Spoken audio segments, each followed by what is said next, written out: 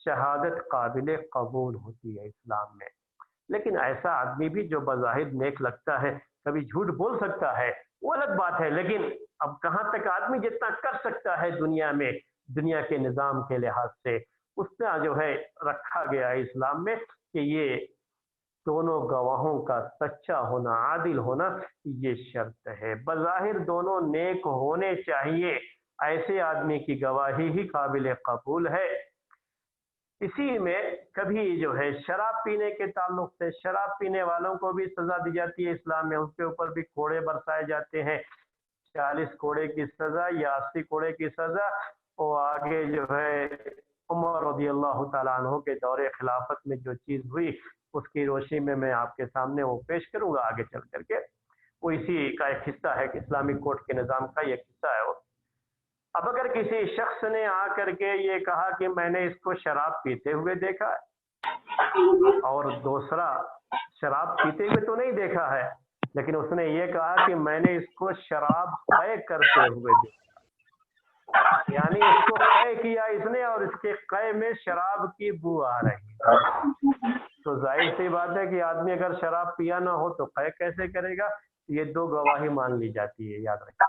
تو یہ گواہوں کے تعلق سے جو بھی قرائن ہوتے ہیں، ان قرائن کو بھی سامنے رکھا جاتا ہے۔ آج دنیا میں نظام یہ رکھا گیا ہے کہ جرح کی جاتی ہے گواہوں کی، تاکہ ان کا جھوٹا ہونا یا سچا ہونا ثابت ہو سکے، لیکن یہ سب چیزیں میرے بھائیوں، اگر اسلام ہے دل کے اندر، ایمان ہے دل کے اندر، تو آدمی جھوٹ نہیں بولے گا۔ وہ زیادہ جو ہے اس کی اہمیت زیادہ ہے ایمان کی، اسلام کی۔ اگر وہ خوبی پیدا ہو جائے تو پھر گواہوں کا، جھوٹے گواہوں کا مسئلہ جو ہے نہیں رہے گا۔ یہ بات ہو گئی۔ اسی جو ہے بینہ میں، بینہ جسے کہا جاتا ہے پروف، عربی میں پروف کے طور پر گواہ، وٹنس پیش کیے جاتے تھے۔ آج کے اس دور میں یہ بہت زیادہ اس کا تعلق جو ہے بینہ کا ڈاکومنٹ سے ہو گیا ہے، یعنی آدمی لا کر کے ڈاکومنٹس پیش کرتا ہے، تو یہ ڈاکومنٹس بھی بینہ کا ایک حصہ ہے آج کے زمانے میں۔ وہی ہم آپ سے کہہ رہے ہیں کہ حالات کے لحاظ سے چیزیں تھوڑی بدلتی ہیں، چیز وہی ہے کہ اقرار کے بعد کیا آئے گا، عربی میں اس کو بینہ کہا جاتا ہے۔ بینہ کیا؟ وٹنس پہ پیش کرنا۔ آج کے دور میں بینہ میں اور بھی بہت سی چیزیں آ جائیں گی، مختلف طرح کے جو ڈاکومنٹس ہوتے ہیں، وہ ڈاکومنٹس آدمی پیش کر دے کورٹ کے اندر، تو یہ اپنے آپ میں ایک بینہ۔ ایک آدمی نے ایک زمین کے بارے میں یہ دعویٰ کیا کہ یہ زمین میری ہے، اور دوسرا آدمی کا یہ کہ نہیں یہ میری زمین ہے، تو جو آدمی دعویٰ کر رہا ہے کہ یہ زمین میری ہے، حالانکہ وہ زمین دوسرے کے قبضے میں ہے، اور وہ آدمی کہتا نہیں یہ زمین تو میری ہے، وہی وہاں پہ رہ رہا ہے، تو اب یہ جو دعویٰ پیش کر رہا ہے کورٹ میں لے جا کر کے اپنے ڈاکومنٹس رکھتا ہے کہ یہ میری زمین ہے، دیکھو زمین کے پورے کاغذات کس کے نام سے پیش کر دیا اس نے۔ تو یہ آج کے دور کے لحاظ سے کیا مانا جاتا ہے؟ اس کو، اسے بھی بینہ مانا جاتا ہے۔ کسی بھی طرح سے وہ ڈاکومنٹس لیکن سچے ہونے چاہیے، صحیح ہونے چاہیے۔ یہ تحقیق کرنا کورٹ کا کام ہے کہ اس کی جو ہے سچائی کو جانچے پرکھے، یہ کورٹ کا کام ہے، لیکن یہ بھی کیا ہے، بینہ میں چیز آتی ہے۔ تو شکلیں جو ہے اور زیادہ ہو گئی آج کے دور میں۔ اب آج کے اس دور کے لحاظ سے بینہ میں اور بھی چیزیں آ سکتی ہیں میرے بھائیو، یعنی بینہ میں یعنی کہ جسے ہم کہتے ہیں جو ہے ثبوت کے طور پر، پروف کے طور پر جو چیزیں پیش کی جاتی ہیں، تو پروف کے طور پر پیش کی جانے والی چیزیں آج کے دور میں اور بھی ہو سکتی ہیں۔ اب آگے جو ہے پروف کے بعد جو ہے، اگر پروف نہیں پیش کر پاتے ہیں، جس نے دعویٰ کیا تھا وہ اپنے دعوے کو ثابت کرنے کے لیے پروف نہیں پیش کر پایا، وہ جو ہے گواہی نہیں پیش کر پایا، وٹنس نہیں پیش کر پایا، تو جس کے آدمی کے خلاف دعویٰ کیا گیا تھا اس کو عربی میں مدعا علیہ کہا جاتا ہے، تو جس کے خلاف یہ دعویٰ کیا گیا ہے اس کو قسم کھانی ہوتی ہے۔ یہ تیسری چیز ہے۔ اسلامی جو ہے نظام عدالت کا پورا جو سسٹم ہے عدالت کا اسلام میں، اس کی یہ تیسری چیز یہ ہے کہ مدعا علیہ جو ہوگا وہ قسم کھا لے گا۔ قسم کھانے میں وہ یہ قسم کھا کر کے کہہ دے گا کہ اللہ کی قسم میں نے یہ کام نہیں کیا ہے، اللہ کی قسم میں نے یہ چوری نہیں کی ہے، اللہ کی قسم میں نے جو ہے یہ نہیں کیا ہے، اللہ کی قسم یہ میرا ہی ہے، اگرچہ کہ اس کے پاس بھی پروف نہیں ہے اور دعویٰ کرنے والے کے پاس بھی پروف نہیں ہے، لیکن جو آدمی رہ رہا ہے اس میں وہ کہہ یہ رہا ہے قسم کھا کر کے کہ یہ میرا ہے، تو یہ قسم اس کی مانی جائے گی، تسلیم کی جائے گی۔ یہی ہے میرے بھائیو، اس کو کہتے ہیں دعویٰ پیش کرنا، اور جو دعویٰ جس کے خلاف پیش کیا گیا اس کو مدعا علیہ کہا جاتا ہے، اسے قسم کھانی ہوتی ہے، قسم کھلا کر کے اس کے حوالے وہ چیز کی جا سکتی ہے، یا اگر وہ قسم کھا لیا تو اس کو چھوڑا جا سکتا ہے کہ یہ آدمی بری ہے۔ اب جس کے اوپر قسم ضروری ہو گئی ہے وہ قسم کھانے سے انکار نہیں کر سکتا، اگر قسم کھانے سے انکار کر دیا تو یہ چیز اس کے خلاف جائے گی۔ فیصلے کے لیے اگر جو ہے دعویٰ پیش کرنے والے کے پاس پروف نہیں ہے کچھ بھی، اور جس کے خلاف دعویٰ پیش کیا گیا ہے وہ قسم کھانے سے انکار کر دے تو یہ چیز اس کے خلاف جائے گی، اس لیے اس کو قسم کھانا ہے، اگر واقعی معنی میں وہ صحیح ہے تو اسے قسم کھانا ہے۔ ایک آخری چیز جو اس سلسلے کی وہ ہے قرائن، قسامہ وغیرہ کا بھی تھا کسی زمانے میں، ابھی فی الحال قسامہ کا معاملہ نہیں ہوتا ہے، میں وہ نہیں پیش کر رہا ہوں، اللہ کے رسول صلی اللہ علیہ وسلم کے زمانے میں ایک چیز قسامہ بھی ہوتی تھی، اسے نہیں پیش کر رہے۔ قرائن کا بھی خیال کیا جائے گا، یاد رکھیے کہ جو ہے قرائن جو پائے جاتے ہیں، قرائن کیا ہے؟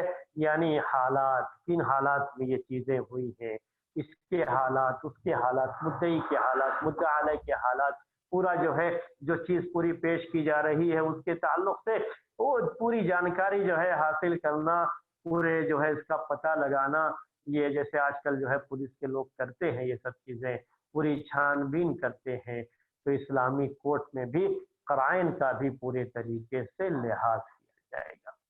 اب قرائن کے بعد ایک چیز آتی ہے، وہ مسئلہ ہے کہ قاضی کا اپنا علم، یعنی جج خود جانتا ہو اس سلسلے میں، خود اس نے دیکھا ہو کہ ایسا کیا ہے گیا ہے یا ایسی چیز ہوئی ہے، تو اس سلسلے میں کیا کیا جائے۔ میں آپ کو ایک مثال دے دیتا ہوں، جج اپنے علم کے لحاظ سے فیصلہ کر سکتا ہے یا نہیں کر سکتا۔ مدعی کے پاس کوئی بھی کسی بھی طرح کا بھی اس کے پاس پروف نہیں ہے اس کو ثابت کرنے کے لیے، لیکن قاضی کے علم میں ہے یہ چیز، تو کیا قاضی اپنے علم کے لحاظ سے فیصلہ کر سکتا ہے؟ میں مثال دے کر کے آپ کو سمجھاتا ہوں، اگزامپل یہ ذہن میں رکھیے۔ قاضی آ رہا تھا گھر سے، کوٹ ہی کے لیے آ رہا تھا، تو اس نے راستے میں دیکھا ایک شخص کو کہ وہ دوسرے کو قتل کر رہا ہے، اس نے اپنی آنکھوں سے قتل کرتے ہوئے دیکھا ہے، کورٹ میں آ کر کے بیٹھا ہے اور یہی مسئلہ اس کے سامنے پیش آ گیا۔ اب مدعی جو دعویٰ کرتا ہے کہ قتل اسی نے کیا ہے، اسی شخص نے، قاتل اسی نے جو ہے اس کو قتل کیا ہے، لیکن وہ کوئی پروف نہیں پیش کر پا رہا ہے، کوئی بھی ایسا چشمدید گواہ جو اپنی آنکھوں سے جس نے دیکھا ہو یہ قتل کرتے ہوئے، ایسا کوئی جو ہے جسے آئی وٹنس کہتے ہیں آج کے زمانے میں، آنکھوں دیکھا جو ہے شخص جو کہ اپنی آنکھوں سے دیکھا ہو، ایسا کوئی گواہ پیش نہیں کر پا رہا۔ قاضی نے خود دیکھا ہے، قاضی کو یہ پتا ہے، قاضی کو یہ پتا ہے، یا تو اپنی آنکھ سے دیکھا ہے، یا یہ کہہ لیجئے کہ کہیں پہ قاضی بیٹھا ہوا تھا اور جو ہے وہ سن رہا تھا اس شخص کو کہ وہ اپنے کسی ساتھی سے کہہ رہا تھا کہ اس سے مجھ سے قتل ہو گیا، ایسا ہو گیا، ویسا ہو گیا، اپنے کسی جاننے والے کے سامنے یہ بات کہہ رہا تھا، قاضی نے خود اپنے کانوں سے بات سنی۔ اب قاضی کے پاس یہ علم ہے، تو کیا قاضی جج اپنے علم کے لحاظ سے فیصلہ کر سکتا ہے کہ ہاں یہی، اگر کہ پروف نہیں ہے لیکن میں نے خود اپنی آنکھوں سے دکھا ہے یا اپنے کانوں سے سنا ہے، اس لیے یہی قاتل ہے اور اس کو سزا دی جائے گی؟ آپ بولیے، میں بھی سوال کر رہا ہوں آپ سے کہ کیا قاضی اور جج اپنے علم سے فیصلہ کر سکتا ہے؟ پروف کوئی نہیں ہے تو کیا اپنے علم کی روشنی میں وہ فیصلہ کر سکتا ہے؟ جی کوئی جواب دے مجھے، میں سننا چاہتا ہوں آپ کی زبان۔ السلام علیکم شیخ. مجھے لگتا ہے وہ لیکن وٹنس کیا بن سکتا ہے اور کسی دوسرے ایک وٹنس قاضی بننا کو رکھ ہے اور کے. ایک ہے اپنے علم کے مطابق فیصلہ کرنا. میرا سوال ابھی کیا ہے کہ وہ وٹنس نہیں بن رہا ہے بلکہ وہ خود ہی جج ہے. تو جج کبھی وٹنس نہیں بنتا ہے اصل میں, وہ تو فیصلہ سنائے گا. جی ایک اگر وہی جج ہے تو ایسا نہیں کر سکتا صحیح. نہیں کر سکتا, وہ اپنے علم کے لحاظ سے فیصلہ نہیں سنا سکتا. جی ہاں, صحیح بات یہی ہے کہ قاضی اپنے علم سے فیصلہ نہیں سنائے گا. کیوں؟ سوال یہاں پر یہ آتا ہے, اسی لیے میں یہ کہنا چاہ رہا ہوں, آپ کے سامنے یہ پیش کرنا چاہ رہا ہوں کہ قاضی اپنے علم کے لحاظ سے فیصلہ نہیں سنا سکتا. کیوں؟ اب کبھی بھی یہ قاضی جو ہے کہہ دے گا, کسی سے اس کی دشمنی چلی آ رہی ہے, کوئی بھی معاملہ ہے, وہ جج ہے, اب کوئی پروف نہیں ہے, وہ موقع اچھا ہے اس سے بدلہ لینے کا, تو چلو نہیں میں نے خود دیکھا ہے, میں نے خود ایسا کیا ہے, مجھے پتا ہے کہ ایسا ہے یہ, اسی لیے میں اپنے علم کے لحاظ سے فیصلہ سنا رہا ہوں. اور اگر کوئی آج کے زمانے کے جو بابا قسم کے لوگ ہوتے ہیں وہ یہ کہہ دیں نہیں اللہ تعالیٰ نے میرے دل پر بات ڈالی ہے اور اس لحاظ سے مجھے علم ہے اور میں اپنے علم کے لحاظ سے فیصلہ سنا رہا ہوں کہ اس آدمی نے ایسا کیا ہے, تو یہ اپنے علم کی روشنی میں وہ فیصلہ نہیں کرے گا. ہاں, جیسا کہ ہمارے ایک بھائی نے کہا, وہی پوائنٹ ہے وہ کہ یہ ہو سکتا ہے کہ یہ مسئلہ کسی اور کورٹ میں جائے اور یہ جو یہاں جج ہے یہ وہاں وٹنس بنے جا کر کے کہ میں نے اپنی آنکھوں سے دیکھا ہے اس کو قتل کرتے ہوئے. یہ خود اپنے علم سے فیصلہ تو نہیں سنا سکتا لیکن وٹنس بن سکتا ہے. جیسے دوسرے لوگ اپنی آنکھوں سے جنہوں نے بھی دیکھا ہے جو اس کی شہادت دے رہے ہیں, اس نے بھی اپنی آنکھوں سے دیکھا ہے تو یہ اس کی شہادت دے سکتا ہے, لیکن جج یہ نہیں رہے گا اس وقت, کیونکہ جو جج ہوگا وہ وٹنس نہیں بن سکتا. جج کوئی اور ہوگا اور اس جو ہے کورٹ کے اندر یہ جا کر کے وٹنس جو ہے اس کو کے طور پر پیش کیا جا سکتا ہے, جائز ہے, اس میں کوئی حرج کی بات نہیں. کیونکہ اب یہاں مسئلہ ایسا رہے گا کہ باقاعدہ اسے جو ہے جرح بھی کی جا سکتی ہے, اس کے تعلق سے بھی بات ہو سکتی ہے کہ جو ہے یہ جو کہہ رہا ہے کس حد تک صحیح ہے صحیح نہیں ہے, جو بھی تھوڑی معلومات اس سلسلے کی ہو سکتی ہیں وہ پیش وہاں پہ ہو سکتی ہیں یا پیش آ سکتی ہے. تو یہ معاملہ تھا اس کے اپنے علم کے مطابق کسی بھی معاملے میں کوئی فیصلہ کرنا. اب اس کے بعد کبھی بھی اسلامی یہ جو کورٹ ہوتا ہے اسلامی کورٹ, اس کے تعلق سے یہ چیزیں جو ہے پیش کی, آپ کے سامنے پیش کی گئی. اس کے بعد کچھ چیزیں ہیں عمر رضی اللہ تعالی عنہ کے دور میں باقاعدہ اس طرح کی پیش آئیں, اور جو ہے کچھ عجیب چیزیں بھی تھیں جو پیش آئیں, ان کے دور خلافت سے ان کا تعلق ہے. تو میں اس کی کچھ چیزیں آپ کے سامنے پیش کرنا چاہتا ہوں. تھوڑا دیر 5 منٹ ٹائم ہے ہمارے پاس, اس میں جو ہے یہ چیزیں آپ کے سامنے پیش کر دیتے ہیں. عمر رضی اللہ تعالی عنہ کے دور میں شراب جو آدمی پیتا ہے اس کی سزا کیا ہونی چاہیے, اس کے بارے میں بحث ہوئی. تو بعض لوگوں کا خیال یہی ہے کہ عمر رضی اللہ تعالی عنہ نے شراب پینے والوں کی, جو کہ شراب پینے والا شخص ہے, اس کی سزا 80 کوڑے کر دی تھی, جبکہ اس کے پہلے یہ سزا 40 کوڑے تھی. بعض روایتوں میں ایسے ہی بیان ہے. اور یہ بیان ہے کہ عمر رضی اللہ تعالیٰ عنہ کے دور خلافت میں یہ سزا 80 کوڑے کر دی گئی تھی. اور یہ بھی ذکر کیا ہے بعض کتابوں میں کہ علی رضی اللہ تعالیٰ عنہ کے سامنے یہ چیز پیش کی گئی تو علی رضی اللہ تعالیٰ عنہ نے یہ بات کہی کہ جب آدمی نشے میں ہوتا ہے تو اول فول بکتا ہے, کچھ بھی بکتا ہے. جب کچھ بھی بکتا ہے تو وہ کسی پر غلط الزام بھی لگا سکتا ہے, اور جو آدمی کسی پر زنا کا الزام لگاتا ہے اس کو 80 کوڑے لگائے جاتے ہیں. اس لحاظ سے اس کو 80 کوڑے کی سزا دی جا سکتی ہے. تو بہرحال عمر رضی اللہ تعالیٰ عنہ کے دور میں 80 کوڑے کی بات ہے, جبکہ یہ پہلے